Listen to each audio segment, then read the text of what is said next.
Bienvenue sur Clapetimo, le podcast qui vous fait découvrir l'origine des mots. Une initiative recommandée par le concours francophone Les mots en or avec le soutien de la Fondation Voltaire.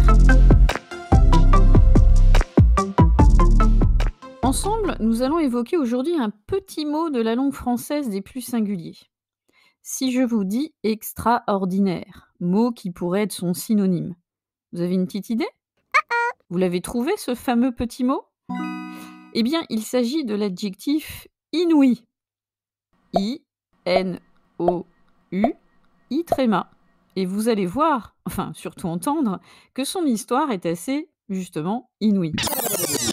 Avant tout, aujourd'hui, lorsque l'on pense à ce terme, on pourrait lui trouver des synonymes tels que incroyable, exceptionnel.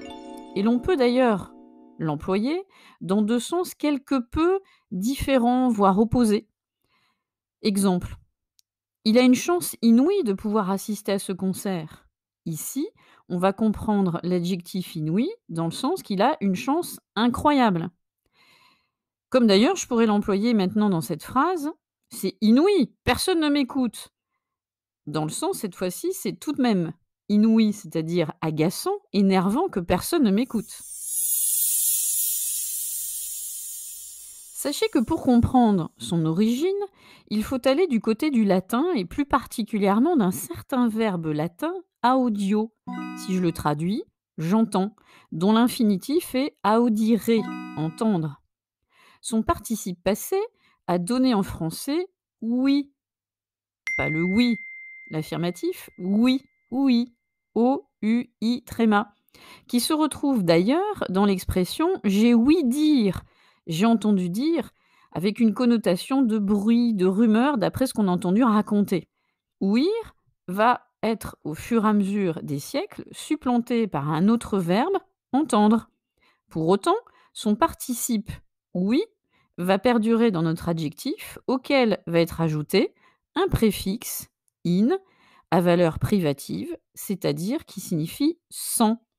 Ainsi, littéralement, inouï veut dire quelque chose qui n'est pas entendu, qui n'est pas audible.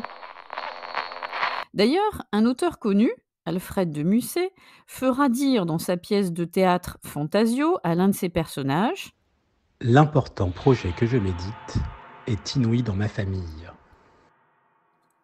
Nous avons bien ici l'utilisation de inouï au sens où le personnage veut signifier que sa famille ne peut pas entendre un tel projet. Notons d'ailleurs que le substantif inouïsme était aussi utilisé, comme l'employait le critique Goncourt au XIXe siècle, grand écrivain et journaliste. Ça me paraît d'un inouïsme tout à fait renversant. Par cette phrase, il signalait une forme d'étrangeté en évoquant un style littéraire. En revanche, ce substantif a quelque peu disparu dans nos usages actuels. Ainsi, inouï a tranquillement, discrètement glissé vers le sens que l'on utilise aujourd'hui. Quelque chose d'inouï est quelque chose de perçu comme étant incroyable. À tel point que même des publicitaires ont pensé à jouer avec lui en lui ôtant son tréma pour baptiser en France des trains présentés comme incroyables de par leur vitesse et leur innovation. Ça, c'est le moins qu'on puisse dire, c'est quand même quelque peu saugrenu. Saugrenu ?